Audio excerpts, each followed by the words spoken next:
Welcome, writers. Yeah. Welcome back to Phantom Roamer Cafe Book Club. The book club. Once again, welcome to the book club. Okay. The book club. Yeah. On our last episode, we did Betting on You by Lynn Painter. This is a whole different vibe. Just a little bit. Just a little bit. This is Fourth Wing. And Fly or Die. No, it's Fly or Die. Oh, right. There's Fly space. or Die. So, yeah, this episode is Fourth Wing. And we're just talking about the first book, because I know they refer to Fourth Wing as the series. No, it's the Imperium. Okay, but nobody's referring it to that. Everyone's referring to it as the Fourth Wing series. We are just talking about the first book today. Fourth Wing.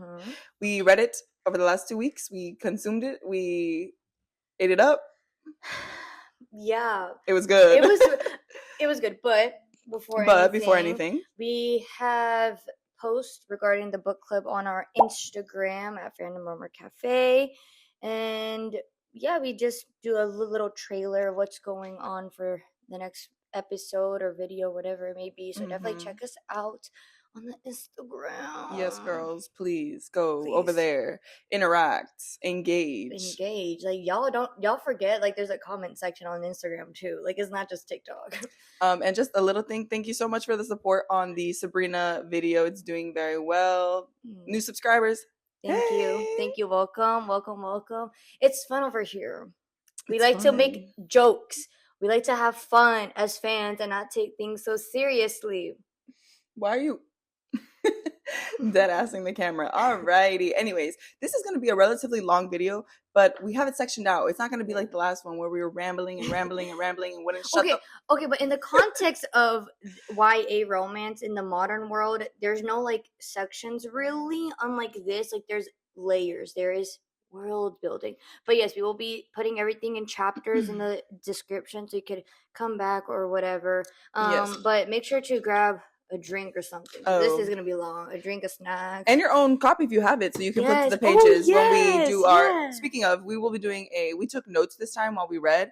That will be a spoiler section. We're up to that section. We will try to keep it spoiler free, like not mentioning specific details or plot lines. But we will definitely leave a timestamp. I'll put it in here to when we do speak spoilers if you want to just skip ahead to that, but you should listen to our thoughts beforehand because we're going to be doing a little fun fan casting moment. So okay, all right, so first things first, we're going to summarize this, but last time we summarized for how long? 50 minutes. That was with me cutting it. So this time I got a little, what's her name Genesis? What's Google AI's name? Gemini. Yes, her Gemini. What's it called? Summarize it for me. Yeah. Spoiler free. But specifically with why we're doing it this way for this specific series is because this series is very, very popular, and we don't want to accidentally say a spoiler within the summary itself, as we are new readers to this world. So that's whatever the summary is. That's what Miss Gemini is giving us. We did not write this ourselves. Anyways, Gemini, thank you so much for this. No, I'm just kidding. Anyway, so Fourth Wing follows Violet Soaringale, a young woman who is forced by her powerful military mother to join a prestigious war college to become a dragon rider. Despite her small stature and physical limitations, where she must navigate the brutal training, deadly competition, and political intrigue while facing dangerous enemies and uncovering hidden secrets within the kingdom of Navarre. Wait, the kingdom? I thought. Oh, that's a little complicated. Navarre. So this is. Wait. Let me finish the last sentence. PowerPoint. All while grappling with a forbidden romance with a powerful and dangerous rival cadet. I won't say his name. You have to figure that out. But we have set design, guys. Yay! This is, as you can tell, you can't. But this is the continent of Navarre. Which this is a good transition. I'll insert a picture of it. The soft. It's paperback. I always see soft cover because of hard, but the paperback. Guys, it doesn't have it. It doesn't have. It's only the hardcover that have the maps. You liar! I told you to look. It's right here. I told her to look. Whatever. I'm reading this whole book. A imagining. Didn't I tell you the other day, look in the front, look in the back? But you didn't either. Because I was done. I was over the book. I just needed to, it's right here, the continent. Oh my God. I'm embarrassed. I take it back. There is a map. There is a map. Damn, I really There's also a map of the college. There's right a layout of the college. The map of the college. Wow, I'm so embarrassed. Yes, I need to reread the book to understand. The continents right here, and then above me over here we have the dragon species types. So, but hold on, you're gonna get off track, and that's the problem. All right. Anyways, going into the world of Fourth Wing, which the continent, everything like that. There's just a few little key points of that I wrote down. So I wrote, the world is primarily centered around the nation of Navarre, where citizens are expected to join the military at a young age, entering to one of 4 quadrants. I didn't know it was 4. I thought it was 3. I clearly didn't read. At the Basgiath War College. Riders, healers, scribes, and infantry. Oh, the infantry, yeah. Yes. So that's just... Wait, then what's the difference between the infantry and healers? I don't know. Okay, because I thought they were the same I don't know, thing. but that's what the description it gave me when I was trying to look for spoiler-free descriptions of the world. Okay. Then there's the structure of the college. So we have how the ranks work. There's 4 wings. That's why it's called Fourth Wing. There are wing leaders. There are section leaders, squad leaders, and then the cadets that make up the squads, which that's what Violet is. She's a cadet. This is all before you graduate. So while you're attending the school, this is how you're ranked within the school. After you graduate, you can be promoted to like generals and officers and this and that. Lieutenants, yes. That's like very military structured. I don't know anything about the military, so I couldn't tell you. So it's interesting. And then once you cross the parapet, that's when you become a cadet. So if you survive the parapet, you become a cadet and you're part of the school. If you don't, well, yes. And then what do they? You think Malik? That's their god, like their god of death or whatever. Is it? It's Malik. I can't remember. There's so many gods. And then at threshing, you can bond. You have a chance to bond with a dragon. Keyword: you have a chance. Yes, and that's how it works basically. Then the last thing I wrote was there's also the enemies of Navarre who live in the outskirts, humans who bond with griffins, which are much smaller than most dragons. And yeah, that's basically it. That's all the like key points that I have written down. And then the rest is like our thoughts on the world and the expansion of it. Yeah, so I would say the first things first, the book cover, specifically, this is a paperback with the bonus content, which I did not know. I thought all the paperbacks were like this, but no, this is a special edition. No, the other one's yellow. It's like this color of yellow. Yeah, it's gold and gold. And it has like the sprayed edges, which I think is such a cool detail. I hope they continue to doing this specific version with the bonus content and the sprayed edges with the dragons. You know what's crazy? These dragons look like the ones that I want tattooed on me for Game of Thrones. You know what's crazy? I saw these exact same dragons on Canva. The ones that Amelia Clark has. She has Amelia Clark has 3 tattooed dragons on her for Dany. No, these look like ones I saw on Canva. I'm not. This is the only one that looks like one that I have, but the rest are unique structures of how they're flying. But the ones I have are like the ones Amelia Clark. Yeah, so I really like it. But yeah, I hope they do this style with the sprayed edges. For the other books, that would be really, really cool because from what we see just online, this seems to be the only version like this for the paperback. So I hope it continues. I ordered Iron Flame on Amazon and it's gonna take 3 weeks to get here. Whatever, but it's fine. It's fine. I will be starting to read her soon. But the world of Fourth Wing. What are spoiler free? What are some like things you liked about it? You know.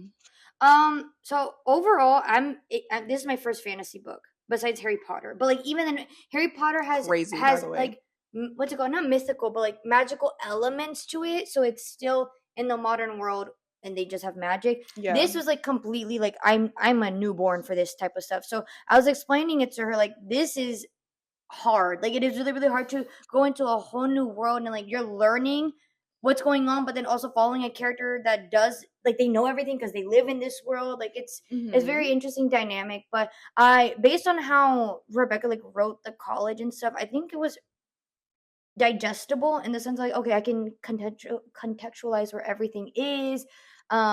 It's pretty descriptive, but not to the point where it's like a whole chapter long describing how like the type of pillars that they have. You know what I mean? Like it's very. I think it's well done. Like for a beginner level overall, I think it's good. Beginner level. Oh, well, I can't give like my full... you're saying like you as a beginner for fantasy. No, yeah, I think it's really digestible. I've read more fantasy series and books. So for me, like, I'm a big fan. Everyone knows Game of Thrones is like my girl. Lord of the Rings, love Lord of the Rings. To be fair, I've never read Lord of the Rings, and I've only read the first Game of Thrones book. So book-wise, I'm not sure how they compare, but I have read A Court of Thorns and Roses up to the third book, which I did not finish. But I think compared to those books, they're like it's relatively it's well paced. That's what I love about it. It was super well paced. It was super easy to read. It was super informative. This cool little thing that the Rebecca does is like having Violet have this little anxiety tick where she like reads off history of Navarre. Yeah. So it like you kind of learn as she's like saying these things out loud. You know what I mean? Yes. So it's like that was like a cool, neat way for her to like it's different. Explain to the reader history and stuff like that. Like, even though it is a lot of information, you pick it up and you can use that in the back of your mind as like, oh wait, didn't this happen in this? Because there's so much. It's like anything. There's so much history that like it's hard to like pick up. You're already trying to pick up the main points, so then trying to pick up all these little small details about the world is very interesting. Yeah. But I thought it was great. I really liked this book. Like, at first, like anything, it's like you were saying, it's hard to read, get into, and then once you're in, you're in. You're in, yeah. But yeah, no, overall, and before anything, I did watch like criticism videos because I like to see the other point. I like to see like why weren't these people before you read it? No. I was like, oh my God, why would I do that to myself? No. After I read it, so I could see like their point of view, like what would they like, where would they improve and stuff, or what they liked, like nitpicking at stuff. Just because I like to see like the other point. One of the biggest things was the tick, was like the history tick. They're like, it's so like it was like I liked it. And I'm not gonna change my opinion. I really enjoyed it, but for them, they're like, it's too like on the nose. Like, it's like for her to like to when you have like this anxiety, she's like stating stuff from like the beginning history of like Navarre. It's like, girl, like really, why are you stating? Like, it's too obvious. But those are experienced readers. Like, those are people that they read for a living. You know I don't know, like, though. I think it's a neat trick, though. I think it's that's what I'm saying. Like you said, it would be kind of like not annoying. It'd be kind of what's the word? It's okay. It would be kind of boring in a sense to like be reading about the history, and like same way, like you don't want to be reading descriptions of the pillars, descriptions of this and that. So like seeing it through the main character's eyes with this like history take, I guess at some points it could be kind of. It could be like okay, redundant, but that's what, like I said, I like hearing. Those are like like I said, people that read for a living. That is their job to read. So they have a wide range of what they consider good and bad. But for me, as a beginner into fantasy, I think it's fun. What you said is that this is supposed to be allegedly 5 books. This is according to the author herself. The series is called The Imperium, but there are 5 books in this series in total. There was a TikTok because I was doing my research on like fan casting, which we'll get into. Imperium? I'm trying to just think it's the dragons. It's the dragon. Yeah. It's like the core of dragons or whatever. Okay. But anyway, so there was an interview in like the thumbnail, the TikTok. It said like something along the lines of like, do you have all of the 5 books laid out? Like, do you have them all planned out? I did not click on it because I don't want to know. Because if she's like, oh no, I'm just writing along the way. Huh? This is what I said to Issa the other day. If Miss Rebecca Yarros, like the show, when the show starts, if she pulls a George, don't miss me. I will off myself. I only have enough. Talking about that, bro. I only have enough space. When I say pull a George, I mean George R.R. Martin. Yes. Okay, Game of Thrones. Where the show does so well and is so successful that she decides to just like, ooh, let me like not finish writing this series. Or like she gets too busy within the show. She's like, oh shoot, I have 2 more books to write.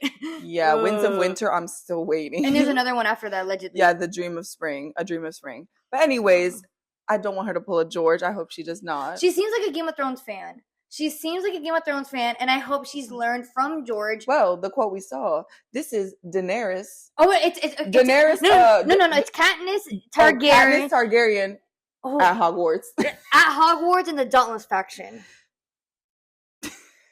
Okay, let's get back to the world. Let's talk about it a little bit before because we're not going to talk about, we have a whole section for characters and relationships, but the college itself. Yes, let's talk about the college itself. So I love how specifically Violet is 20 years old.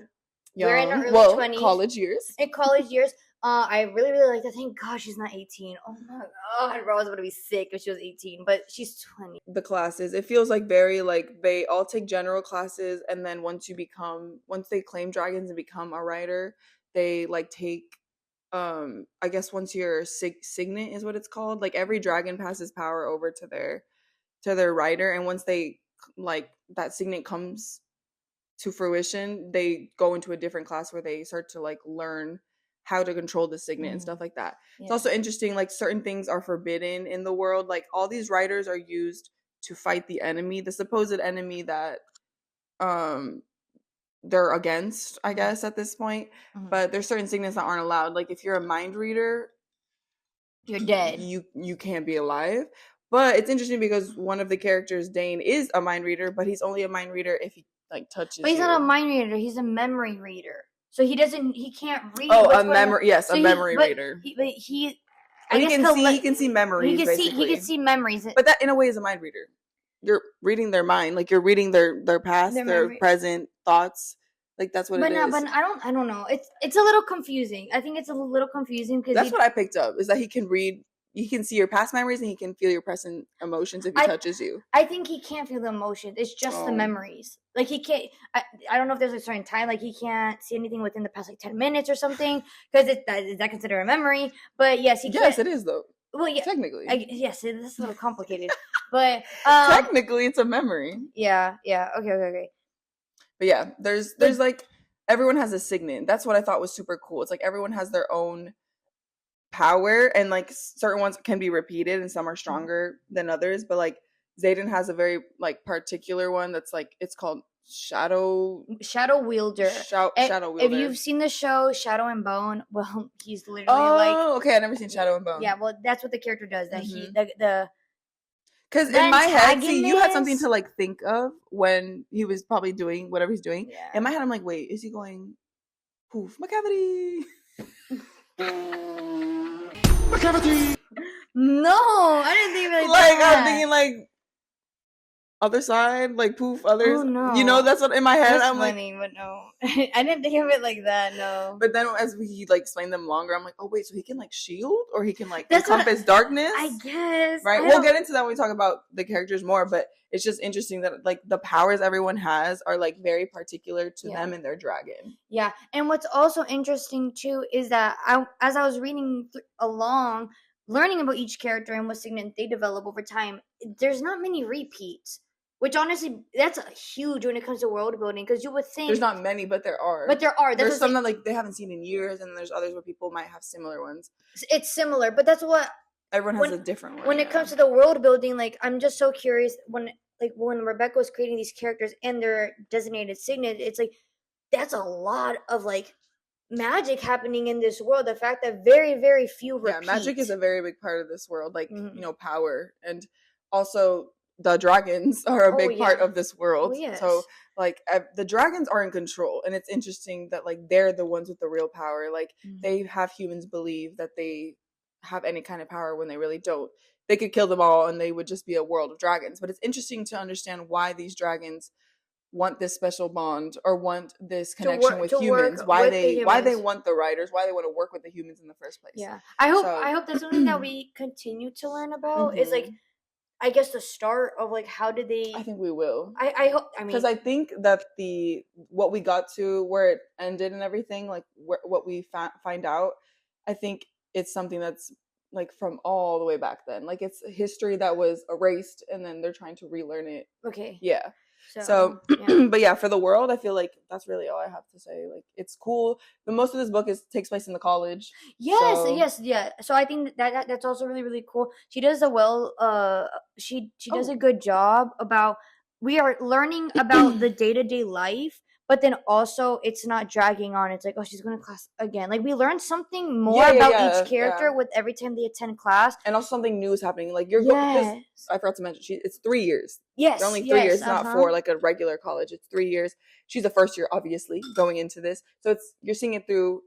It's like when Harry goes through his first year of Hogwarts. You're learning all the traditions, all the like little things that they do, the games, the this and that. So I think that was interesting to see also. But in comparison to Harry Potter, where we're following Harry and he knows nothing, like he was like, "What is this? What do you mean I'm a wizard?" True. She's in the context of like she knows she's everything. Famous. She's famous because of her siblings, of her mom, of her dad, but specifically because of her learning and preparing to become a scribe. She knows everything. She knows what's going to happen and stuff. So she's already prepared. She's already prepared mentally, not physically. Well, yes. So that's the downside to her. It's like she's like, I can only prepare so much because of my physicalities. But I think that's also really, really interesting to see, like, oh, this character knows so much, and she knows more than her own peers because of what she studied. So in a way, we're learning alongside her educating her peers. It's like, oh, you didn't know this? And it's like, no, bitch, that's everyone's first time in this school. Like, what do you mean you didn't know this? So I think that's also interesting. And then also they have different uniforms with different so they all have quadrants. Different like every wing has their own like fourth wing, and then if they're a wing leader, there's a certain signet or something like signet. Hello, like patch or something like that. But even then, she wears flight leathers. The scribes, they wear a cloak. Yeah. I don't know what the other two. Like healers and stuff. Healers and infantry. I don't know what they wear. I would say healers probably wear a similar style, like just like I'm trying to. It's hard to imagine, but like not a potato sack, but you know what I mean, like that style of like where it's with a little belt around. It's like a Greek robe. I guess, but more potato sacky. Okay, yeah. I don't know. They're giving me that, and they're wearing flip flops. So but so I think it's really, really cool. With she loves to design the costuming. It's very, very nice. It is so cool. Yeah, it's very cool. Like the little details that she mentions. But I would say quickly going back to the dragons. I think there's a total of like 8 types of dragons. And some people didn't like how she's like, oh, it's just an orange dragon, it's just a blue dragon. Well, bitch, what do you want her to say the whole time? What else you want her to say? Leave it like that. Leave it at that. I think the different tails, that's pretty cool. I've never seen anything like that before. And how I imagine, or like I haven't seen it described in that way. They do have different tails. Like you watch How to Train Your Dragon. Oh yes, they're all different styles. Yeah, like club tails and stuff like that. Exactly, but not described that way. Exactly. Okay. Okay, so this is the point in the video where we're going to get into spoilers because it's very difficult to speak about the characters without pointing out major details within the book of like, you know, if you haven't read it, these are things that I wouldn't want to know if I haven't read it yet. So we're going to be getting into spoilers, and we're going to be getting into the characters one by one. We have 11 characters it was really difficult to like choose characters that we wanted to like focus on, but we had to like we had to narrow it down. There's a lot, guys. So we just chose to do the ones that were the most prominent within this book. Within this book specifically. So obviously we have number 1, Miss Violet Sorrengail. Yes. Who is the daughter of General Sorrengail, Lilith Sorrengail, and the daughter of what's his name? I forgot the dad's name. I don't know the dad's name. Did she ever say his father? Name? Father. She does. They say it at some point. I just don't remember. I mix it up with who was a scribe, by the way. I always mix it up with Xaden's dad's name because we always hear Xaden's dad's name. That's not her dad. Don't say that. No, Her father was a scribe, and her mother is a writer. She's a general, high ranked. Her family is very what's it called? Popular, famous. They're the Kardashians of this world. Really? No, like they really are, yo. And yes, she has an older sister named Mira and an older brother named Brennan who died in the war, and then shortly after, a couple years after, her dad, from I guess the sadness and stress, also passed away. She was very close with her dad. She's not very close with her mom. She's close with her sister Mira because after the death of their brother, they got a lot closer. Her sister is a vetted writer. She's like a popular writer. She's and apparently one of the best. And she has a green dragon, I believe. Sure, I don't remember. You don't remember? Yeah, I think she has a green dragon. There's just so many dragons. They also have this thing of having silver hair or silver ends. Specifically, only Violet. Is it only Violet? It's only Violet that has. Are you sure? Yes. And why are they always saying Sorrengails have silver hair? When people distinguish her, yeah. I swear it was only Violet. I don't know. That's Somebody clarify it for me. Okay. So yes, Violet has silver hair, silver ends. Specifically silver ends. I'm sick of the fan art having her two-toned hair. Guys, y'all don't read. Y'all don't read. They had two-toned. Silver ends. She is give her three characteristics. Hello? 3 characteristics. For me, witty. Witty, yes. Smart. Isn't it the same thing? Bad bitch. Well, yes. She's fast because of her. That's a weird way to describe. Okay. And I guess quick. Like, I don't know. Stealthy. She's not though. She's weak. Anyways. No, but physically. Physically, she's a petite All I said princess. was give 3 descriptions. Why do you have to make it a 300-word sentence? A petite princess. Smart petite princess. Okay, smart, petite, and princess. Technically, she might as well be a princess because her mom's so important. Yeah. Anyways, she starts the academy weak. People don't have high hopes for her. She thinks she's gonna die. Even her sister thinks she's gonna die. Her best friend Dane is gonna die. We'll get into that. But she proves them all wrong. And when it's time for threshing, who does she bond with? Not one, but dragons. Yeah, never, and of course, never done before, never seen. That does not happen. That's actually not allowed. But was it up to the humans to decide? No, the dragons decided that. And they're like, girl, like, do what you want. Do what you want. And which is like, okay. She bonded to one of the most powerful dragons, Tarn. Yes, I believe is how you pronounce his name, guys. I'm not saying the full name. Yeah.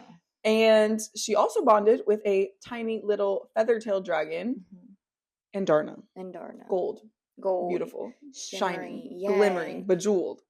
She is bejeweled. That is really mostly what I gotta say about Violet, but she's that girl. Yeah. Because once we talk about the next person, we can talk about the relationship. But yeah. No, but should we do the fan casting now? Yeah. Okay. So we decided to do fan casting for this character. Because there is a show coming out. Now, let's preface, we would love new actors. We would love to see a series with new actresses, new actors portray these characters because it creates less fighting and also gives people new opportunities, right? But for this exercise, we cannot do that. Oh, I kind of did new actors. Well, that's okay. Well, to me, new actors, I'm talking about people that nobody knows. Somebody lives next door. That's a new actor to me. Yeah. I'm talking about they've done few things. Yes. So for this, the limitations are people who we already know have been in stuff. Maybe they haven't been in everything, obviously. No, but they're new actors. Their names are out there. Yeah. Okay. Mm-hmm. So that's what we did for this exercise, just like we did in Betting on You. But this time we thought it would be super fun to do it for all these characters. For all of the characters, yeah. And let me just say one more time. We don't care who you picture. This is who we picture. Yes. Right? We respect whoever you picture, but this is who we picture. This is who we picture. Based on things that serious. Yes, it's not that serious. It's not that serious. And then also we tried to keep within the limitations of people who actually are the age now, who realistically would be able to be casted. And specifically, not someone who's like 40 and you're like, oh, when they were this. We specifically now and. Also, when doing research, y'all need to understand that this is when I was getting my tinfoil hat casting director on. Stop casting influencers. Just because they look like the character, the amount of influencers... They're good. Nope, like, genuinely. No, 100%. But there's a difference between an actor who does influencing, like, is on TikTok, is on social media. I respect the hustle. But y'all need to understand... the other way around? Like, if they were an influencer first and then try to act? Yeah. But what if that was their only way to... Like, the influencing is what made them famous, popular, and then they... Like, Brittany... But she was in theater. But she wasn't popular because of theater. No, but let me just say, the people... Same with Drew. She wasn't popular because of theater. She was popular because she created an influencer fan base online, and now she's using that fan base and that popularity to veer into things she actually has wanted to pursue. Brittany was not a singer. I'm talking about the gym rats. Oh my god. Y'all love to cast a gym rat. Okay, who cares? Who cares about the gym rat? Anyway. So, obviously, we have Violet, Sorengale. So, we didn't see each other's because she wanted to make it a surprise, which would be fun. For me, Violet is the only one that I have 2 people for because it was really difficult for me to, like, veer it down. Mm-hmm. Also, within the age limits. Yeah. For me, for Violet, I had chose someone between the ages of... I was, like, someone between the ages of 18 to 25. Yes, that's perfect. Yeah, because obviously certain actors can look younger, guys. We're not saying y'all forget about makeup. Y'all forget about that. We're not talking about like Grease younger. We're talking about like just Euphoria. Sometimes Zendaya she look younger. Yeah. Okay. Okay, this is my first pick though. So. Oh, okay. I only got one. I know. Okay, 3, 2, 1. Ah! No way! Yes, my girl Freya. Freya Allen. Yes. From The Witcher. She's 23 years old and she's 5'5". which is perfect. And also, she can rock the dark hair, the light hair. My God, she has that's in The Witcher. crazy. She has the lighter. She has blonde hair, and then she has also had this. I chose this picture specifically because it really gives me the vibe of like. Oh my gosh! Yes, Freya Allen. It gives me the vibe of the Academy, like the glam and everything. Everything. Okay, who's your second one? My second pick is somebody that I was like. It really came to me last minute, and I was like, "Wait, she might eat." Okay, but she's a little on the younger side. She's 19 years old. Okay, no, it's pushing it, but go on. Pushing it. Violet is literally 20. No, I need to look at my notes. I'm talking about in the context of her and then the Xaden actor, which I know, but that Xaden actor is because that's the only one I could think of. But I'm talking about in the sense I didn't get a picture. If there was somebody younger. Anyways, her name is Lola Flannery from The 100. Oh, that's good. From The 100. Maddie from The 100. Maddie, she's the little girl. Wait, that's good. Look at those eyes. Look at that. Fierce. And she's smaller. She's shorter and she's young. She's 19. Ooh. Isn't she so pretty? She's beautiful. Yes. Wow. But her and Freya were like the two that came to mind for me from like I try not to look so much at other people's fan casting, or like AI creations, but she was the first one. Them two were the ones that came to mind. I was like, wow, y'all, yes, thank you. Yes, Miss Lola and Miss Freya. That's crazy you chose Freya. I forgot you watched The Witcher, so like for you. Our second character is Mr. Xaden Ryerson. Now, he is the rival cadet that we talk about in the summary. He is a son of a traitor. Yes, he's the son of a traitor. So, okay. There was a war. There was a war, and in the war, what was it? These people went against the government of Navarre. But so Xaden's dad killed Brennan. Yes, which is Violet's brother. Oh, yeah, older brother. Actually, they got another one. And then Violet's mom killed the dad. Xaden's dad. Yeah, so that's why there's like a hatred there. Yes, I would hate him too. I'm sorry. I would hate everyone. All right. And Mr. Xaden is a third year. He is the wing leader of, you guessed it, fourth wing. Well, yes. And he's 4 inches taller than 6. I don't know. How did she describe it? It's 4 inches and 6. Let me just say one thing, and this is all I'll say about it. We don't need to know he's that tall all the time. He's just I don't need to know that you climbed in like a tree, and that's it. I'll keep that for the later. But Xaden is described. You said it earlier. He's described as he's like tawny skin, like dark hair, dark eyes. Oh, onyx eyes, gold flecked eyes. Yeah, hazel eyes. Hazel, they're hazel. But okay, don't get mad. And the author specifically let us know in multiple interviews that he is POC. For everyone that continuously brings up a white actor into this makes me mad because he is POC. That is a huge spectrum, what POC means. Yes. It could be everything and anything that's not white. So, but people tend to forget that. I don't know. But either way, Mr. Xaden is tall. He's tall. He's muscular. He's built. And he has a tattoo. He has a tattoo or many tattoos? Well, so all like we said, his father was a traitor, so he's the son of a traitor. There are 107 kids who were sons and daughters of traitors. They all hold these rebellion relics somewhere on their body that were given. They're yadded up. That were given to them by dragons to basically scar them and say, "Hey, traitors." Which is like, hey, not fair. Like that's really sad. That's really, really sad. Yeah, it is very sad. But yes, so he has that, and he's also kind of scarred up because fights and shit. Well, yeah, whatever. Yes. But anyways, and he's 23. Oh yes, because he's a third year. He's a third year, 23. So well, yes, the age now, guys. Spoiler: Xaden and Violet, they like each other. I know, guys. It's enemies to lovers type. It's enemies to lovers, which I will say. This doesn't give me enemies to lovers the way I was expecting it to give me. Okay. I don't like enemies to lovers. I think it's quite silly of a trope, but because it doesn't. It's like y'all aren't really enemies though. Yeah. But I guess in a sense they kind of are enemies, not from a political standpoint, but from like an emotional standpoint, they're enemies because they both feel hurt by each other's families. Not even because of each other's actions, because of their actions of their families. Right? Yeah. So that's what's interesting about it. Yeah. She is Violet from day one is scared that he's gonna try to kill her. Yeah. That's like literally let up. Every time he gets close and tries to kill her. Or she thinks that he's gonna kill her, she's like, wait though. But let me just say, you see. Wait. Wait. What? Oh, let's get out of this. Yes, drive out of the city, away from the crowds. Literally, Violet and Zayden are wildest dreams. They said, "Heaven can't help me now." They are. If you guys have to give Zayden and Violet a song, what song would it be? Wildest dreams. Well, yeah, I don't know what else. Anyways, enemies to lovers? Question mark. Either way, the trope I think is still interesting. I do like the trope. I think it's well fleshed out for it to take over a course over a year.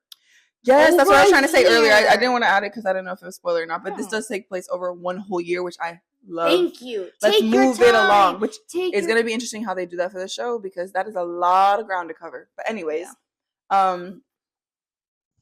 Mr. Zayden, let's get into the fan casting. We'll make the second one. Okay, well, we agreed. We kind of spoiled it for each other. Okay, Zayden was the hardest one for me to cast. I think specifically with our resources being the internet and TikTok specifically in my case, a lot of people are really set on 2 actors, and I understand why. I get it. They do fit the characteristics. You know why? It's because everyone's so adamant about the height. They're so adamant about the height, and I understand it, but damn, not everyone is 6'4". No, but a lot of people tend to forget. It's like logistically speaking, if you actually, I sent it in the group chat. There's a picture of like I think they're a couple or something. I don't know.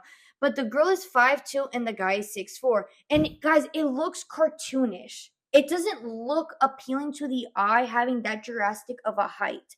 Mind you. Yeah. Guys, did anyone watch The Kissing Booth? Oh, God. It was a little awkward. It was a little awkward. And not only that, yes, from Zayden's perspective, that Violet is 5'0" nothing. Well, if you're tall, everyone is short. Everyone is 5'0" nothing. Yeah. Everyone is 5'0" nothing. That's what I'm saying. For me, I wouldn't mind a Violet who's like 5'7", 5'8", even 5'9". Because if you're saying he's this tall, it doesn't matter. It doesn't matter. It does not matter. Not like I said, when you're Freya's like 5'5". She's 5'. She's 5'5" according to Google. I'm not sure that's how we are. 5'5". I'm 5'3". Sorry, I'm 5'5". Oh wait, that's good. Okay, that's good. But I've never stood next to a 6'4" man, so I don't.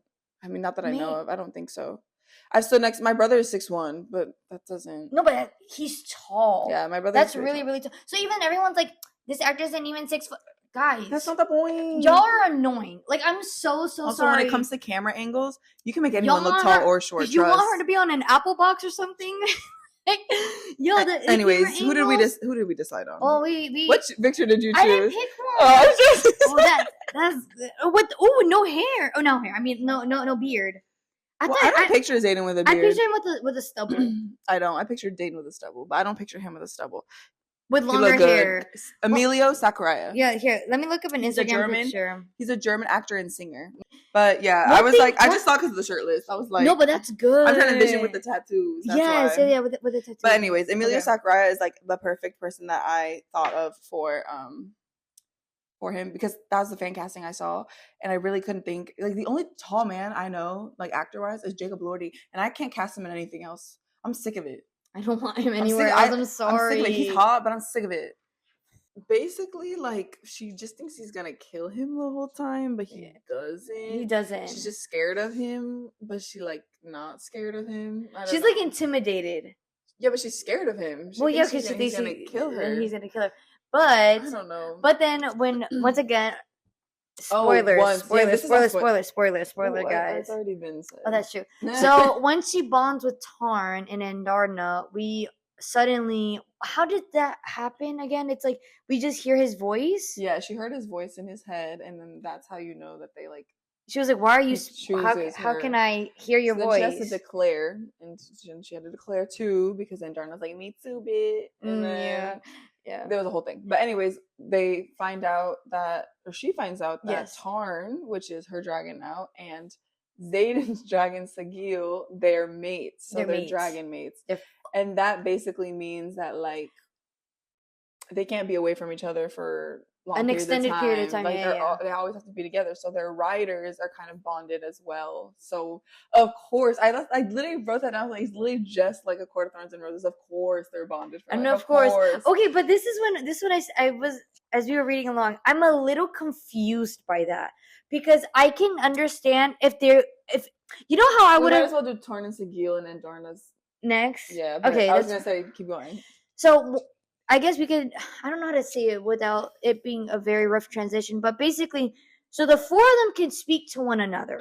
Okay, that's that because they're all connected. But that's the part of this world I don't really understand, because I think logically it shouldn't make sense. I don't think her and Zayden, Violet and Zayden, should be able to hear each other's thoughts. How I would have seen it is like, oh, because Tarn and Sigil are mated, they're just always around each other.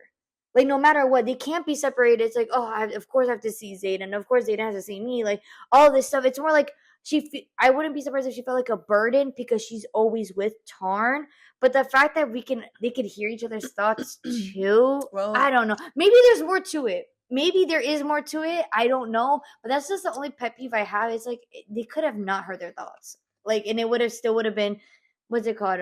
Well, they're just the building of the relationship. When you bond, this is what I got from it. When you bond with your dragon, you become a part of them, and they become a part of you. Correct. So that it makes sense that they'd be able to hear each other's thoughts. Sigil and Tarn are so bonded and connected that it would be the same for their writers. I don't know. In my head, it doesn't make sense. But it makes sense that Zayden can't hear any of Andarna's thoughts. Correct. Because they're not connected. Exactly. That's what I'm trying to say. Okay. Yeah. I guess. But then that also makes me question. In the book, did they mention, I don't remember, if this is the first time that dragons have been mated with their writers? No, it's happened before. It's happened before. Okay.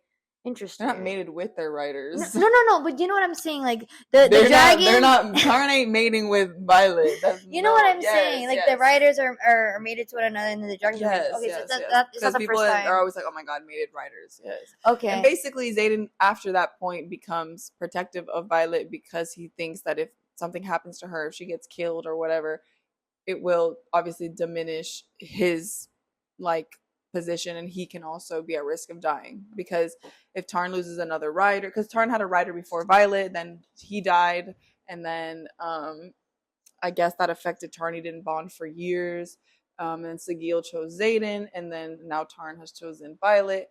But apparently, I guess it's what we learn is that a rider and a dragon are really, it's like Avatar, they're literally connected at the stem, bro. So when literally Avatar, something happens later on, we realize that when your dragon dies, you as the rider will also die. But when it's flipped the other way, it doesn't always happen, because Tarn's rider died, but Tarn was still alive. You know, yeah. It weakens them or something, but it doesn't really. It's more harmful for the rider. The rider will more than likely die if their dragon dies. Yes. So because that happens later. That happens, but. All right, so now since we're talking about the dragons, we will show each other our fan casting. Yeah. So we start with Tarn. We both have the same personality. What? Yeah, we do. You stole my pick. No, I didn't. You stole my pick. No, I didn't. Yes, you did. Oh my god. All right, 3, 2, 1. You stole my fuck ass pick. Okay, guys. Again, I'm a Lord of the Rings fan, and I watched The Hobbit a lot as a kid, even though those movies are not that great. But to me, when I first heard Tarn speak, I'm like, that's Smaug from The Hobbit. Okay? Mm-hmm. That's Smaug. That's Benedict Cumberbatch. I'm sorry. He's British. He's snarky. He's witty. And I think he could play that. I've seen a lot of people fan cast Idris Elba. Oh, that's good. For Tarn. I can see that. And I can see that too. But I think that the wittiness that Tarn has, the sassiness, Benedict Cumberbatch could do that really well. But they have a British accent. That's the number one. Tarn has an accent. Tarn has an accent. I hear it. And then Tarn, we'll obviously have an image up of the fan art people have drawn of him, but the fan art that you showed me, exactly like I mentioned him. Big, he's dark. He's scary. He's scary. He literally, I was telling her, he reminds me of Vagar from House of the Dragon. Yes. Yeah. So okay, Sigil. Sigil is a navy blue dragon.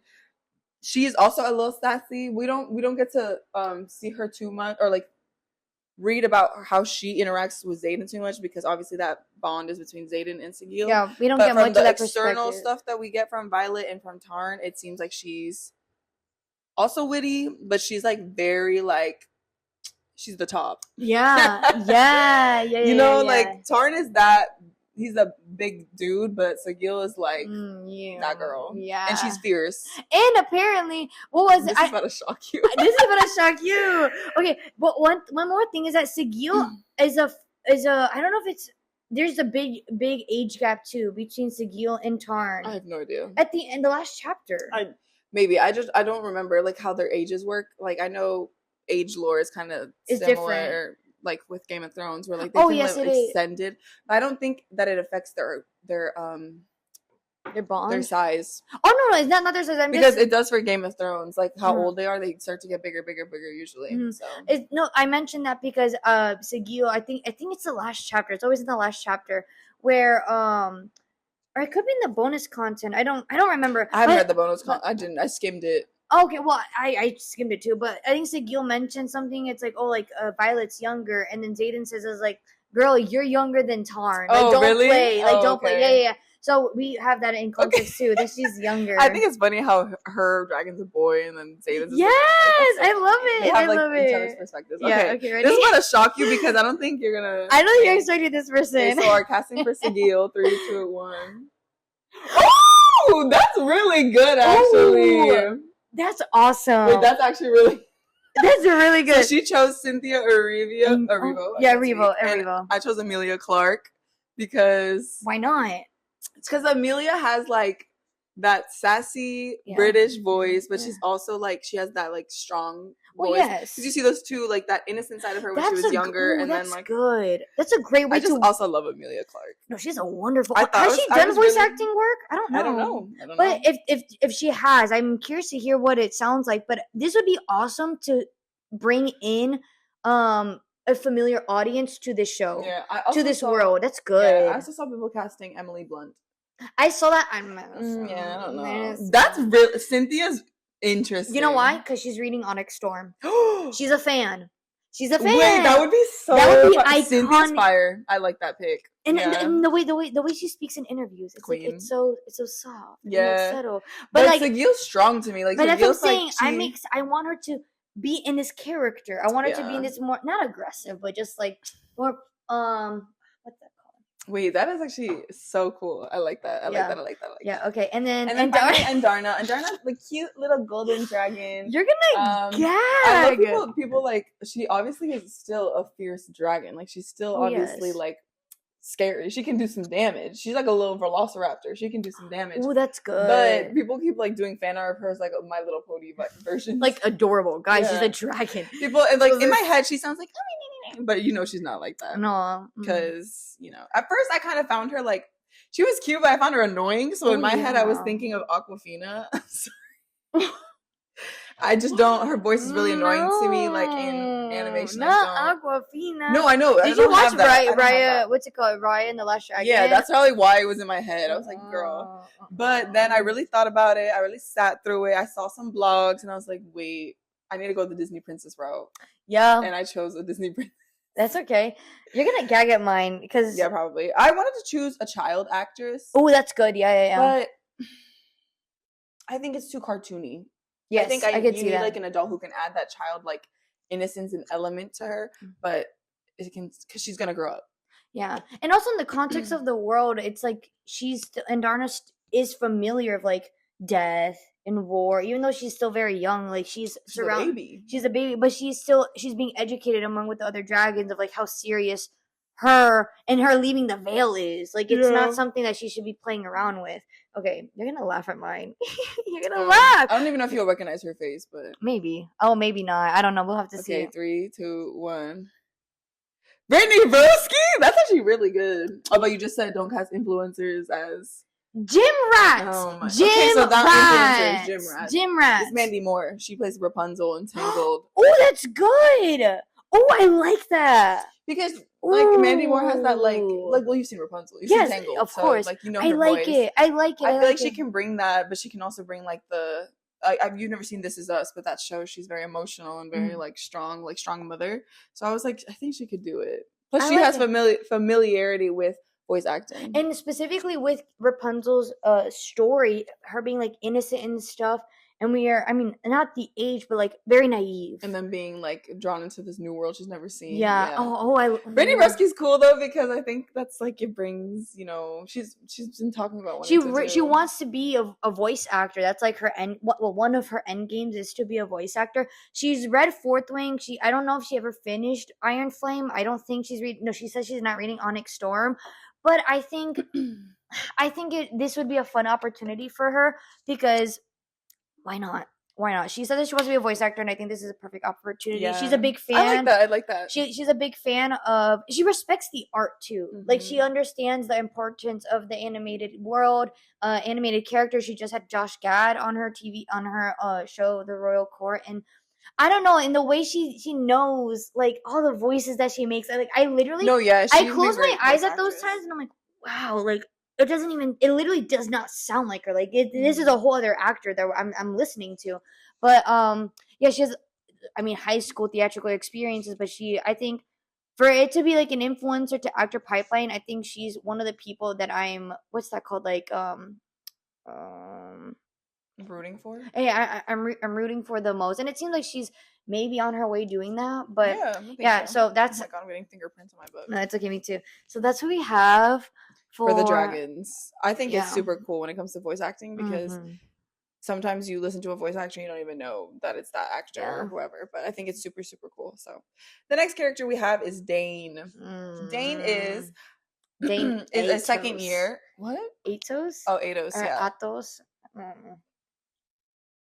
Dane is a second year at the college. Yes. He is a squad leader. He is the squad leader of the squad that Violet ends up being in, because when she first gets there, her sister's like, find him, he'll protect you, and she joins. He puts her in her squad, right? Yes. He is her childhood best friend. They've been besties since they were little. She's always had like a crush on him, you know, classic. Of course.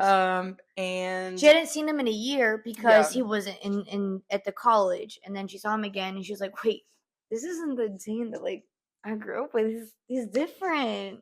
Not like that though. She was like, he's different. Like, well, no. He's a rule follower. No, but that was over time. At first, she was like, oh well, like, he looks handsome. Not like, even though she know. Yes, but after like a few chapters in, she's like, wait, he's kind of well, guys. But she still likes him. She still. Oh yeah, because childhood best friend. She still feels like they could be some. They have a very dynamic relationship throughout the course of the book, because at first she feels like she can trust him and only him, but he kind of like in a way betrays her a couple times, and like his personality kind of shifts because he's more loyal to the Kodak. To the Kodak than he is to Violet herself and their friendship. Yeah. And one thing I really like is Xaden is the one that's like telling her, it's like, is he willing to break the Kodak for you? Because I am. And that he said that in front of Dane, and Dane's like, yeah, I'm sorry, I'm gonna follow the rules. What a bitch. I'm sorry. What a bitch. But he seems to be a very hated character. But I don't think I can understand the hate, but okay, again, I've only read this book. He's not hate. I don't hate him. I understand the hate. I don't hate him. I think he's annoying, yes. Yeah, I don't hate him. You can also understand it from his perspective. In a sense, in a way. Yes, you can. Now, when it comes to like wanting to keep her safe. Now, when it comes to the morals and stuff like that, it's like, girl. Yeah, no, the amount of times is like, but you're weak. Oh, you're that's weak. Crazy, yeah. But you're weak. You can't do this. You can never. You're gonna die. Like, girl, damn, be my cheerleader. Like, for real. And at some point, I'm so happy that Violet's like, enough. Yeah, enough is enough. Enough is enough. Like, I understand that you want to help me, because he keeps trying to sneak her out to go to the scribes, because you know that's what she wanted to do. But after she is able to like see like her strength in certain aspects, she's like, wait, I think I could do this. I'm going to prove everyone After wrong. Everything, she's even said, like, dude, I have 2 dragons, and you still don't think I could do it. Oh, yeah. So, I think that's next. For Dane. That's who Dane is. Oh, yes. Fantastic. Now, for me, I really went with somebody. He's known, if you've seen the show, but it's a show I don't like, which is crazy for me. Because I don't like him in the show, and nothing against the actor, it's the character. It's a character, of course, yes. But he low-key had a little glow-up, and he kind of fit the description. I was like, wait. Okay. I got a picture from his Instagram. It's from a photo shoot. Because there was no picture of him that that's I imagined him in. Okay. If I showed you a picture of how he looked with a certain view, you'd be like, no. Okay. Okay, ready? 3, 2, 1. Interesting. Who is this? from Ginny and Georgia, Felix Mallard. No, with that, it's hair in the makeup. You need the hair in the makeup. That's what I'm saying. With this look specifically, I saw him with the short hair and the little stubble because I feel like Dane has stubble. He has stubble, and it said, "This is the vibe." That's good. I really like that. I did not imagine Dane like that. So this is what's his name? Charlie Rowe. R-O-W-E. I did. Yes, but write their names down, girl. I did. Of course, I did. Yes, it's Charlie Rowe, and he's 28. Okay, Felix is younger. He's like, I think he's like 22, 23. Okay. 24 maybe. Okay. Ooh, okay. He plays the teenager in Ginny Georgia, so I feel like he could embody. I like that. But he has this like look. That look is good. It was this specific photo shoot where I was like, oh yeah. I mean, how else? Yeah. Because the way he looks in Ginny Georgia is like no, it's the hair. But it's a different type of show. It's a different kind of makeup, different kind of hairstyle. Yeah. Good job. That's good. That's really, really good. Okay, who's next? Next we have Rhiannon. Oh, Rhiannon is the girl that Violet meets at the parapet. Day one at the parapet, and she is wearing the wrong shoes. And Violet's like, I'm gonna be nice. Let's switch one shoe each. Mine has more grip. Because she's like, she's gonna die. She's not gonna make it across. And one thing that it was her sister Mira that was giving her all of these like tools and stuff to at least she didn't want her to become a writer, but she's like, I'm gonna do the best I can to help you. But like basically fend for yourself. And she also made always fend for yourself. The special armor with her dragon scales, which is fire. I cannot wait to see that. Rhiannon. Eventually she becomes a close friend of Violet's, and they become like best friends. Like they rely on each other for everything. Like floor mates. They live on the same floor and stuff. Yeah. They just become close friends. They have their classes together. She defends her for stuff. They gossip, talk about Dane, Zayden, this and that. So super cute to see like a little female friendship. Rhiannon is also very strong.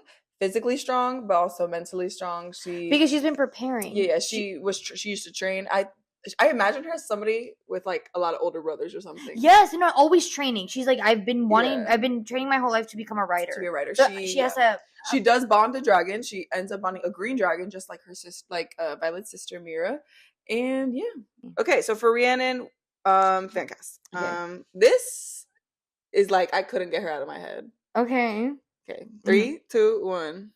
Slay! That's good. Oh, she was also in there for me. Yeah. This is Storm Reed from Euphoria. Oh, I really like that. Storm, because Storm is a little on the shorter side, but she gives bad bitch, and she gives like she could kick someone's ass. Especially Last of Us, I could see exactly. That's exactly what I was thinking. So I pictured Yara Shahidi. I've seen her on fan casting. Yeah, Yara Shahidi. And Storm is young. Storm is 1920 as well. So. She's 25. Yara's 25. That's what I'm saying. So she's around the age of actually them. I just want them to start casting people who are actually the age. Like, don't piss me off. And Stormy, she's an experienced actor. She's been acting. So yeah. But that's what I pictured Yara. I see her just like based on like the stills I saw her. I think she's in the show Blackish or could be.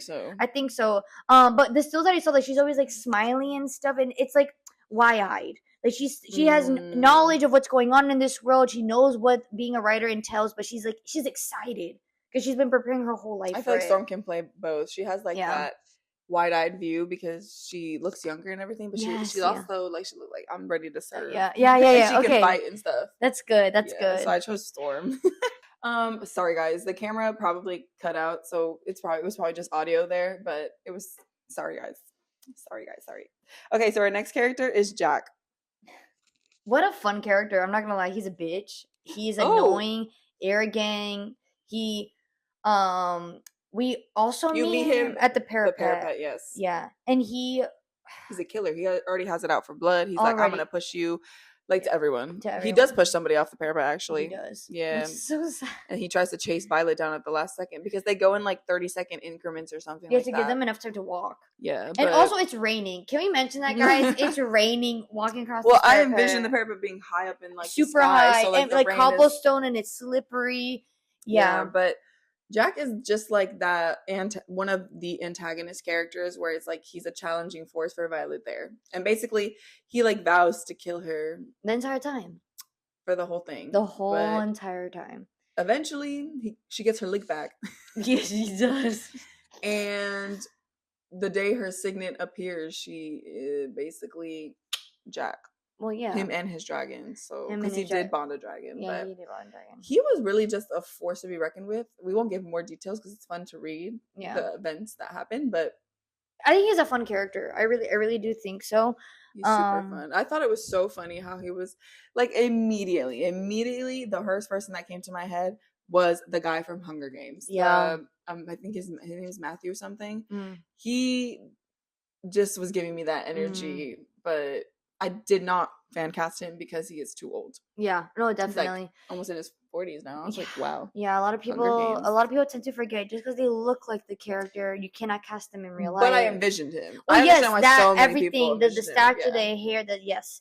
The attitude was definitely giving the same vibes. But Jack is just a character that is like an opposing character in this book because he does meet his end in this book. So he does, yes. Now for Jack, I'm trying to remember who I picked. Oh yeah, I forgot this is who I picked. Wait, I need to remember his name. I'm excited. Okay, I chose somebody very, very new. I've never seen any of his work. Oh, okay. You know my character. 3, 2, 1. Oh wait, Drew Starkey. Drew Starkey. Yes. His name is Louis Hoffman, and apparently he's only played like Nazis in movies. Like he's been in a lot of war movies. Oh, okay. Yes, like I saw clips of him. He's the villain. To try to get the vibe, and he has like that villain-esque. And he's young. He's like 24. Yeah, I picture Drew Starkey. Drew Starkey's pretty good too. I think he could do it, but I think too many girls are in love with him that it might send the wrong message. I guess that's a good point. That's so funny. But yeah, Drew Starkey. Starkey. That's good. I like it. I was just trying to go for like the smaller characters to go with newer actors to try to get a sense of like some new vibes. Yes. Yeah. I did see clips of these people before to try to get a sense of their Drew. He's old. He's 31. Yeah, that's what I'm saying. This guy's 24. Old. Oh, that's good. I literally looked up on IMDb 100 hottest young actors. Under 30. Y'all, it's hard. Because they tried giving me some. Y'all love casting people. Mind you, being in your 30s is your prime. Like, everyone looks hot. But then you realize in the context of their show, they're just a little too old. You know what I mean? Old. Next, we have Liam, my boy Liam. Like, you really grow to love him. Liam is that guy. I obsessed with Liam the whole entire time. So Liam is a fellow cadet.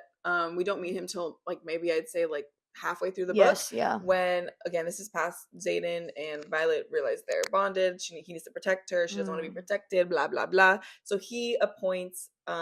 He switches Liam out with somebody else from a different squad and puts Liam in Violet's squad so that Liam can watch over her and basically be like her shadow, her bodyguard. He's with her 24/7 because Xaden can't be there 24/7 to protect her.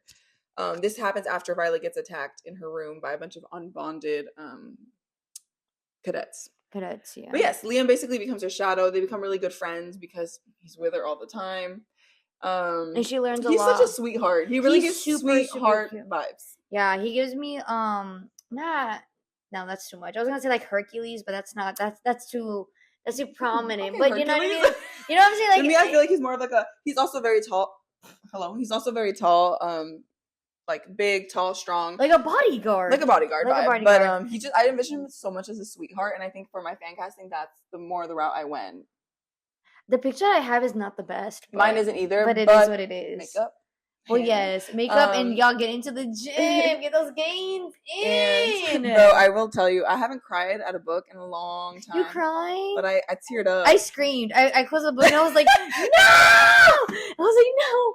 Why? I teared up. I went the other way. Yeah, that was the way she wrote it, guys. Ouch! I really could envision it. I teared up. I was like, my Shayla. I don't know what that means. Y'all. But I know it's used the right way right here. But oh my gosh, yeah. But in the context of how Liam died, listen. In the context of how should we say how he died? No. Okay. I mean, people watching this probably know. So they probably know. Okay. So his dragon was killed. I'm not gonna say how, but his dragon was killed, which led to him dying. So that is a prime example of us seeing like, okay, and that's why what was so sad. It's like no, at least leave him unbonded. Nope. I was like, damn, I didn't think it was going to be that deep, and he died. Okay, that's pretty cool. Yes. I don't have a good picture. I'm kind of mad, but I don't think I do either, but it's because he's only been in one thing that I've seen, and I won't even recognize him because he looks very different in the movie he is in. I don't. Wait, let me remember his name. No, his name. Yes, okay. Okay, 3, 2, 1. Wow, that's good. Danny Griffin. This is Jack Champion. He plays Avatar: The Way of Water. He plays. Oh yeah, the son. The middle son. But he's actually very tall. He's 6'2", 6'2". That's tall, yeah. He's pretty tall, but he has that sweetheart face. And but he's chiseled. Imagine him with a little buzz, a little shorter hair. And if he gets big, this is what I said for every fan casting. They can bulk. They can bulk up. Everyone can bulk. Every fan casting, I was like, wait, he can bulk up. He can bulk up. That's the thing. Everyone can bulk. Everyone can bulk. He can bulk up. And everyone will have to because the amount of things they've been going through. No, he is cute. And he's young. He's 22. Oh, that's 22, 23. He's a little old. That's what I'm saying. I had to go. Well, remember. I was looking for a young Wait, is Liam actor. a first year? No, he's a cadet. He's a part of the squad. He's a first year. He's a first year. He's one of the traitors. He's one of the people with the rebellion relics. He's one of the kids. That's why he owes his life to Xaden because they're like are they not the same age? They're foster brothers. But they're not the same age. No, they're foster. No, what? You know, all the children weren't born at the same time, right? I know. This I know. But I did Danny Griffin. He's Sky from the Fate of the Winx TV show. Yeah. I don't know if I. Maybe this is what I pictured. Yeah, him as the character in Winx is very old. different. He is a little old. But yeah, he's 23, 24. He's 27. And I was like, he can bulk up. He's 27. I thought Liam this whole time was the same age as Xaden. This whole entire time. Which I thought made it even first year. This is why I thought it was more emotional, like on like seeing like Xaden like hit someone that he grew up with die and stuff because he went through all of the 3 years. But I'm wrong. No, but he grew up with him. They were kids. They were being fostered by the same family. They did grow up together. Yeah. Xaden was just waiting for him to remember. All the rebellion kids have to go through. That's the only way they were allowed to live. They all have to go. In this context, is Xaden then the oldest among all of them? Yes, just confirming. I'm making sure I'm right. He has all 107 marks from the children. The oldest is Xaden, and the youngest being a girl who was born like not even a few years ago. She's 7 years old. Yeah. Wow. Damn, they were pumping. And all their parents were killed. Damn. Burned to death. Damn. No, I'm serious. That's what it is. They were annihilated. Oh my god. Yeah, because they were traitors. 107. Damn. Okay, we have 2 more guys. We have Lilith, which is General Sorengale, which is Violet's mom. Violet and we don't really need to give context for her because she's the mom. She's rude. She's ruthless. Yeah. She forces Violet to join this like writers thing, but still doesn't seem impressed even when she claims 2 dragons and blah blah blah. And she also hates Xaden. So yes. Oh, but one of the biggest things that I did not know until I was watching like other book reviews on this book. Y'all, her signet is weather. She's Madame Morrible. She's Madame Morrible, and you know how many times I've mentioned that Parapet it was rainy. You think that she was fucking which is really sad. Like, don't you want your youngest to survive? And what if I do? For Lilith, I fan casted somebody who I know would eat it up. I know who would eat it up too. And her age doesn't matter for here because she is not a girl. No, and she's also a mom. Like, hello, like she. Okay, where is it? I know she could do this. I know she could do this. 3, 2, 1. Yes! Let's go, Miss Cersei Lannister. You are General Sorengale. You are. There's no one else. But I chose this picture specifically because of the black hair and the eyes. Yeah, I did this hair because of the haircut specifically because I could picture her with hair, with short hair. I imagine her with short hair. I imagine her with short hair. Like she is giving pixie cut. Like she's giving pixie cut. Yes. Because, again, a lot of the girls have short hair because for war tactics, it's not smart to have long hair. Violet's like, I'm different. Anyways, but yeah, that's my girl. That's yes, great minds think alike. Yes, Miss Lena Headey. I always forget. And let me just say this too. That was one. But she's British. I think she could do an American accent. I don't picture them in an American accent. You think they're British? All right, well. But yeah, I pictured her the entire time. No fan cast help needed. I pictured her the whole time. I was like, yeah. The final character is Mira. Mira is once again, she's the middle child, and she is a badass, talented writer. Incredible. She's like known for something like epic. I just don't remember what it was, but like she's known for taking somebody down like in the middle of a battle or something. Mm-hmm. So finally, for Mira, this was difficult for me because I had to think of it from like a sibling perspective, but then like they had to look alike. But then I'm like, fuck it, I don't care. I don't care. I'm sorry. I think she could embody this girl so well. Yeah. Okay. 3, 2, 1. Ooh, Anya. Who is this actress? This is Cy Bennett. She's 34, but she looks good as hell. She looks good. Old girls. She looks good. Anya's 28. I chose Anya Taylor-Joy because for me, I picture good. Mira like giving that energy that she gives in Mad Max. Oh, that's good. I like it. I like it a lot. But think of it more fantasy vibes, yeah. Mm-hmm. Plus she looks good with blonde hair. With she would look related to Farrah and Allen. she looks like she's related to Farrah. That's literally because I was trying to put them side by side, but they have like similar facial features, structures, and she's tall. I envision Mira tall. Mira, yeah, I like it. Yeah. That's good. So that's the whole shebang. That's the whole cast. for now. Yeah. When we do Iron Flame, we'll do the other characters. We'll switch it up. But those are the main 10, the main 11 people for Fourth Wing. Now, at the end of the day, the chemistry, girl, we don't know. Like, do you imagine all these people? Yeah. Like, again, this is just based off of vibes. And look, and what we envision for the character.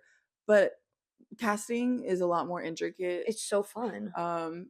Chemistry reads. That's the hardest thing. That's the deal breaker. Embodying the personality, like there's a lot. There's character relationships that are more important than others. Like if Rhiannon and Liam don't have the best chemistry, it's not important because they don't have limited scenes, But casting, I think obviously casting the Xaden and the Violet is like the toughest. It's gonna be the toughest, and I honestly, this is why I wished Max were to pick this up, because based on what we've seen with Game of Thrones and House of the Dragon, they know the casting directors understand. It's like, oh, these actors look related. Like they look. No, when it comes to like if they look related, it's insane. But a lot of people had issues with casting actually when Game of Thrones started. Like a lot of people didn't envision Kit Harington as Jon Snow. Well, thank God they didn't, because imagine if it was someone else. I envision. Oh, that's so sick. Okay, this is the last section. This is the fun section. Well, it's been fun. It's been fun the whole time. But this section, we were like last time when we read Betting on You, we were like, okay, I wish we would have written down notes, because there's certain pages, certain lines, certain scenes where we're like, okay, I need to write my thoughts. So we did this for this time. Now, I did them more of like funny comments or like things where I was like, yes, or like, what the fuck? What was that line? But the good thing is that these are in order, so they will kind of drive along. My first note is from chapter 12, so I don't know if you have anything earlier than that. So you did chapters, I did page. No, I have pages. But I'm saying my first note is from chapter 12. Okay, so this is when, like, if you have the book, you could like read along with us. So also, guys, wait. Go on. Look at my bookmark. Yes, it's fire. I have multiple bookmarks, so I choose them based on the vibe of the book. And this is a Game of Thrones one. If it doesn't focus, then I'm sorry. But yeah, for this one, I chose my Game of Thrones one because it's vibes. Cute. But it's cute. Okay, so what's your first thing though? My first one, mine's before yours, because mine is chapter I think 5 or 6. Okay. So the quote 85, the quote that I said was, "I sincerely hope my choice doesn't end up destroying my best friend later." She chose to get mended and stay in the writer quadrant, so shake my head. So I think this is foreshadowing. I don't know if it's in this book or no, I don't know if it's an Iron Flame or an Onyx Storm, but she's saying, I sincerely hope my choice today doesn't end up destroying my best friend later. Destroy my best friend later. So this is foreshadowing their friendship. Dane. Yeah, Dane's friendship between her. So I was like, okay, good foreshadowing. I think I see it now. Yeah. In this context, destroying my best friend, she's saying and how she sees Dane. Like this is the guy that I saw as my best friend, my childhood best friend.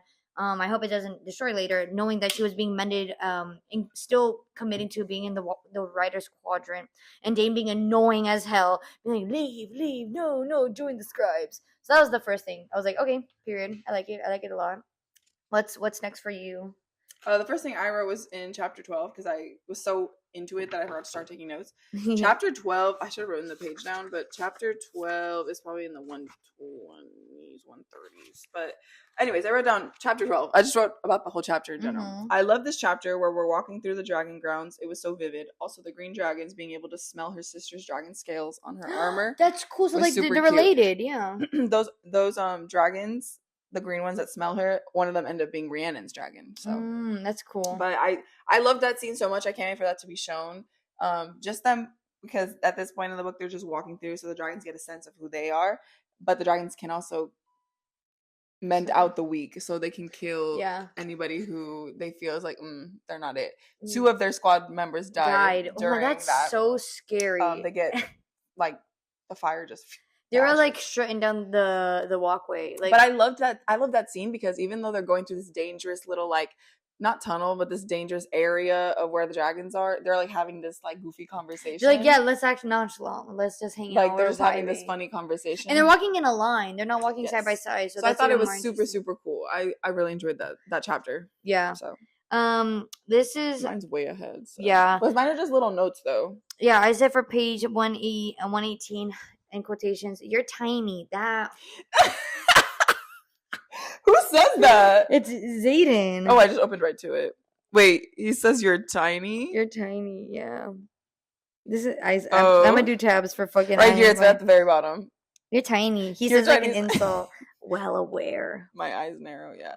The way she describes him: toxic, dangerous, wants to kill you. Nope, doesn't matter. My pulse still skitters like a teenager. To wildest dreams. This is the chapter where the dragons choose her, right? So I wrote, the biggest dragon choosing her. I saw that coming, ha ha ha. Even though I did think it was going to be the gold dragon. And then she gets both. And then I wrote, also him speaking to her through her mind is kind of fire. Why do I imagine Benedict Cumberbatch talking? Yes. Smog, anyone? Yes. Yeah. What chapter is that? I don't know, but it's in between, like, it's probably in the 140, 150s. And then I have page 197. This is after that. It is after he bonds with the dragons. Okay, perfect. Because I have page 197, when Violet kisses Dean. That last sentence is crazy. Yes. Page 197, that is after he goes, his lips are soft, but the kiss is firm. And delight races up my spine. After years, Dane is finally kissing me. The thrill is gone. In less than a heartbeat, there's no heat, no energy, no sharp slice of lust. Disappointment sours the moment, but not for Dane. He's all smiles as he pulls away. It was over in an instant. It was everything I've ever wanted except shit. I don't want it anymore. That's crazy. The way she says that, like, damn, no electricity, no nothing. Which what we were saying before, which is kind of sad to... Oh, you don't care? All right, but you didn't. No, it is sad. It would come on something. Not sad. I'm saying it's like it's heartbreaking. Sad for Violet. Oh yeah, it's heartbreaking because the expectation. So then I'll say the two, because on page 168, Zayden says, like, I would strongly recommend you rethink your actions, and this is when Violet is having a conversation with Jack. Man, I don't know. I need to now. Why did you write that? I'm trying to demands from. Oh, because she didn't know he was there. His voice demands from across the field to my right. My scalp prickles as... That's insane. My scalp prickles as that's vivid, though. One of our heads swivel in his direction. So it's both Jack and Violet, and then they turn to Zayden, and he's kneeling on a tree with his golden eyes. This is when they're trying to kill Andarna. Yes, it is. Yes. And Zayden is watching because they can't interfere with threshing. No, they can't. Okay, there you go. That's why I wish I put that in parentheses. But yeah, this is when he noticed it. This is after the dragon. After that, and then I said, like, and that's when I say on page 190. They're a mated pair, Taran and Sigil, the strongest pair in Sun Trees. Well, of course they are. That's what I said to her. Of course she's bonded to Zayden for life. It's just like ACOTAR for real. It is. Okay, perfect. Except in ACOTAR, they're mates. It's like I don't know. It's a whole thing. And then I wrote, this is like a few chapters later. What do you have between there? Google. What do you have, 220 what? 226. This is when she's being attacked in her room. And Darna is, they're like, let me help you because Taran tried to get Sigil to tell Zayden she's in danger, blah, blah, blah. Yeah. This is when we realize that Andarna has a special power. And yes, this is when we realize. No, I actually wrote down he's almost here. Taint says, panic, lacing his tone. Girl, Zayden is on his way.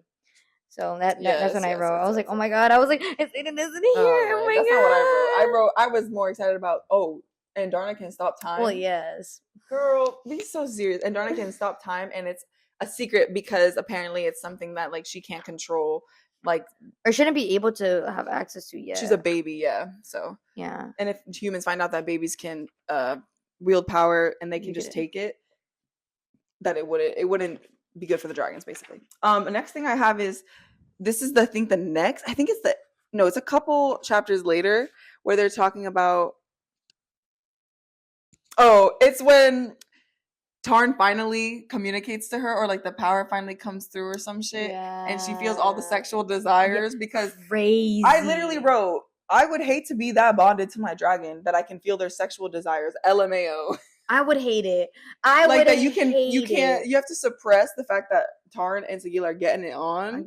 And so you feel as and then of course she runs into Zayden in the courtyard, and this is when I don't like it. And this is what happened. No, right when she starts feeling these emotions, she opens the door and Liam is outside, and she's like saying these things to Liam, and Liam's like, "Are you okay?" Mm-hmm. And she was like, "I guess he's cute, but like I don't want him." Chapters later. But yeah. And then she goes outside and finds Zayden, and Zayden is like, you don't want this. You don't want me. And they make out. And you don't want it. You don't want it. Yeah, you don't want this dick, girl. Yes, it's right around here because then it's chapter 23. Yeah. And then yeah. It's around that area because then she starts. It's like December turns to January. Like months pass, or a month or so passes, and like they don't react on like their feelings. Yeah, so I would say before that, there's a moment where I thought this was interesting for Zayden's power, specifically page 261. I fumble my quill and it falls to the ground, but before I can lean over the shadows beneath the arm of my desk, lift the instrument like an offering. So it's like a medium. Like the shadows are like a thing. I don't know. It's like a matter. I imagine their sense of matter. It's a proof. Yeah. Like you can turn his area around him to dark, or he can like one thing can go to the next area. Like the shadow wielding is super cool. Yeah. So that I put that down because I was like, that's interesting to learn more about his powers and the things that he can do. Probably have more notes between because my next one is 361. So holy shit, I have two. Okay.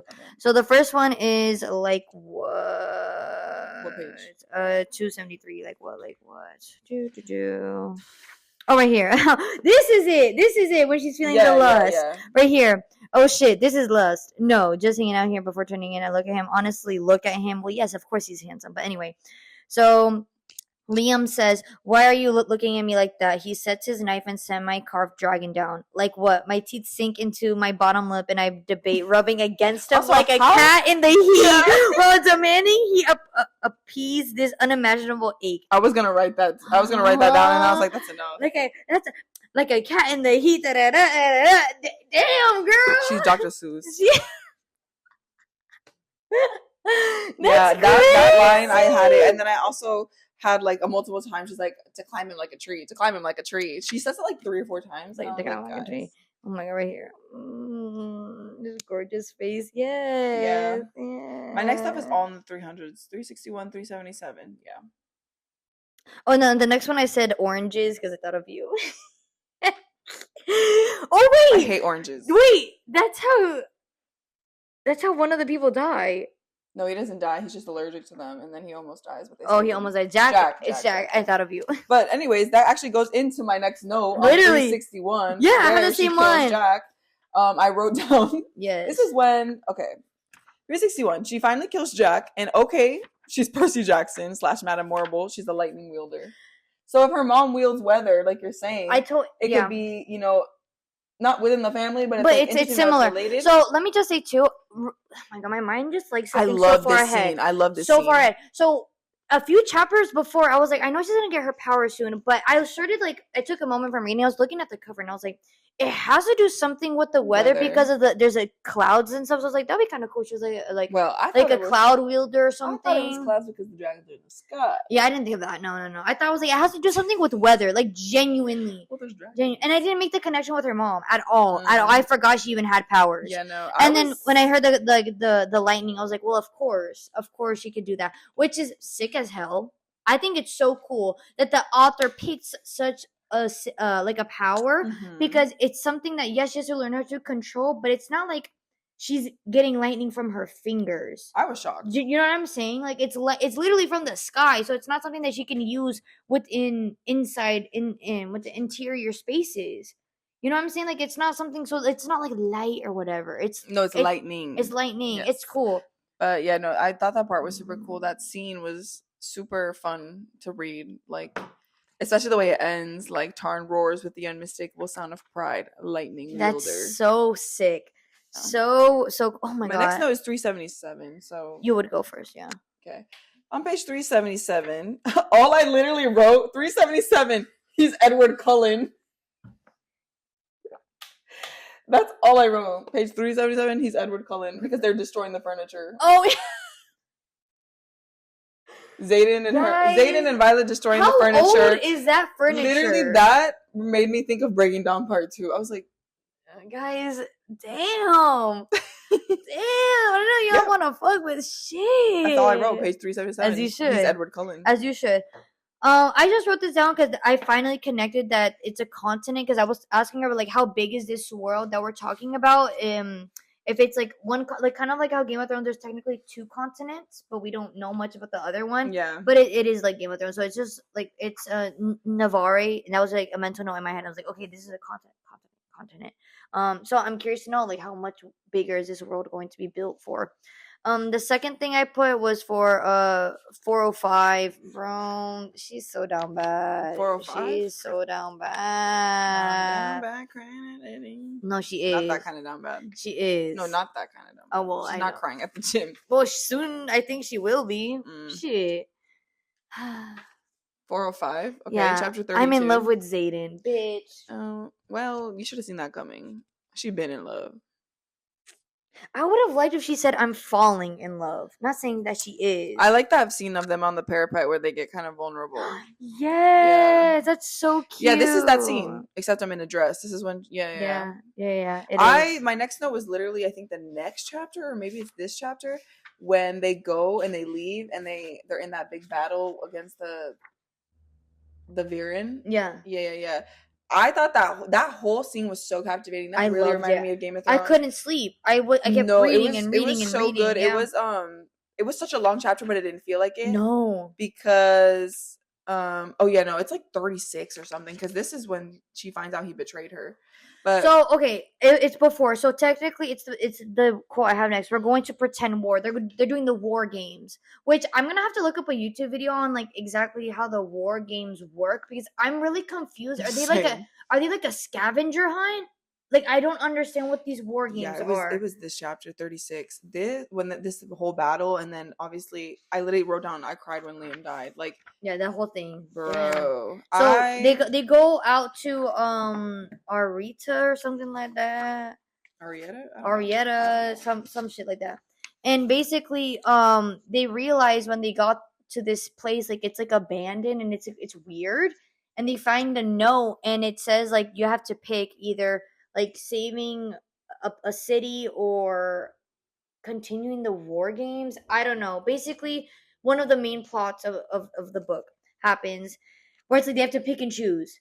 And they pick one, and what was it? Right as they're finding out, like, what's actually happening, that they were sent to this place was to die. Zayden is like, okay, bitch. But Dane betrayed them. Hello? He was like, okay, girl, what the hell did Dane say to you before we left? And that's the quote. What did he say to you before we left? I'll miss you, Violet. And that's when we realized he touched her face. And I also predicted that a chapter beforehand. So Dane can only see the memories if he touches you. If he touches you, any moment. That's why he's not killed. That's why he hasn't been killed. That's why Violet said, they're like, oh, like, the professor killed that guy who was able to read people's minds from just any distance. Being there, yeah. And that's why he got killed. But Dane is able to be controlled. Is able to be controlled. So I thought that was really interesting, because then you start to connect with all the times that he touched her and stuff, hugged her, just like always by her side. What does he know? How much does he know? And it's like, that's something that Violet is also questioning. When he said that, I was like, oh my god. I didn't even pick it up too. I'm like, yeah, I forget that he can do that. Yeah, that's insane. And it's like, it's those things where you're like putting the pieces together, like, wow, how much does he know? And I like it that what I was trying to say, that Violet is also questioning, how much does he actually know? How much has he seen? So the next thing I have is on page 455, Rebellion Relic is a shield. So for the rebels, that was cool. Interesting. So one of, like, I would say, like, the headmaster of the university, he could see into the future, but yes, he predicts the future. One of the things he cannot do is when the rebellion people, they all have a relic, so you know who was part of the rebellion, right? Three of them cannot. Yeah, you're good. 3 of them cannot be together, or the person, I forgot the commander or whatever. If 3 or more together, he can't predict the future. He cannot predict the future in that case. It's illegal for them to be in groups of 3 or more. I just thought of something. The dragons are the ones who gave them those rebellion relics. Did they do that on purpose? Did they incite that on them for a reason? Oh, because the guy with the to see the future, he has the oldest dragon. Tarn is the second. Did they do that on purpose? Like, did the dragons are the ones in power. Did the dragons do that to them for a reason? Is there a reason? Is there a longer plan? Probably. Yes. Oh, wow. Yeah. That's crazy. What else do you have? Because my last thing is like the last thing. Okay. Page 467, Liam dies. Oh, no, Liam Dragon dies. And then 10 chapters later, Liam dies. Yeah. And then we get their 10 chapters later? You mean 10 pages? Sorry, 10 pages later. And then after that, page 485, we get an official Xaden chapter. Yeah, right here. It's the second to last chapter. Or it is the last chapter, sorry. It is the last chapter. And then because Violet is unconscious. And then now we see from this perspective that we know a bit more of her facial features, because we obviously can't see it from her perspective. She has hazel eyes. Like his. Good for her. Onyx black eyes. Yeah, my literal last note is from this chapter, where I said, okay, cool, Xaden POV, LOL, Brennan is alive. LOL, Brennan is alive, which is T. And that's Fourth Wing. So that's Fourth Wing, y'all. We are part of the writer's quadrant. Yeah. Yeah, that was really good. I'm so excited to read Iron Flame. Lots to come. Onyx Storm. 2 more books after that. Yeah. Possible live show. It is going to be a live action show. Apparently, so this is one of the biggest things people are not realizing, that this show was allegedly, I read a few articles, was greenlit before the book came out. Oh, wow. In 2021. Really? This was greenlit. Yeah, for someone saw the potential for sure. But another fan, and Prime doesn't have a fantasy show.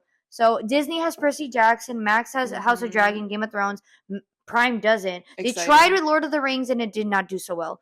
But with this is such a good book. Such a good book. Oh wait, rating real quick. What did you get on Goodreads? I saw it, but I gave mine a 5. I'm sorry. I gave mine. I think I did a 5, but then I wanted to do 4.5.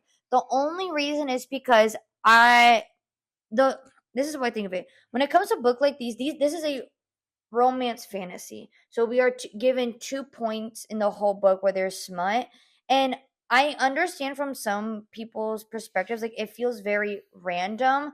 That's the only downside I have, is I wish it was the smut specifically was dragged out like in the next book. Because remember, this takes place in the first year. Though, but I love the tension. Even I'm okay with the kissing, but it's the fact like they were already like having sex, and it's the first year. That's why it hits harder when he betrays her. I'm telling you. Anyways, I give mine, I would say 4.5, but I give it a 5 on Goodreads because I thought it veered more towards a 5 than a 4. Yeah, and I wish I could do 0.5 on Goodreads, but we can't. But I give mine a 4. But yeah, that was great. I am just a little bit hesitant going into Iron Flame. I am already reading it, but a lot of people are saying for this one in Onyx Storm that there's Gen Z dialogue. And I'm scared. Oh, no. And I'm really scared because that's why I'm saying, like, there's some things that I can understand you want to bring in from, like, our world into this world. But dialogue is something where I hope it gets changed in the show where they take that out. Okay? That is the only downside. Is like, it doesn't fit the vibes. It does not fit the vibe. So it's specifically, like, oh my God. It's okay. I'm just worried. You know how, like, with Bridgerton, we see the Bridgerton books. I hope the show is good on its own. I think the scriptwriters will be able to embody it. Just think positively. I can only because there's so much to work with. Think positively. If they cannot make this shit work, I'm gonna be upset because there's so much material in here, and there's only so much to go. So I'm excited, and I will be sad. We will be sad. But yeah, it's okay. Thank you for watching our book review. We will probably do one for Iron Flame since we're reading it. But yeah, check out our other videos. Check out our other book club video, guys. I know it's kind of crazy, but the tangent is worth it. Watch it. Like we said earlier, follow us on Instagram, TikTok. We post on there. Book club specifically on Instagram. But yeah, thanks for watching. Fly or die, bitches. No. Fly or die, bitch, for real. Bye-bye.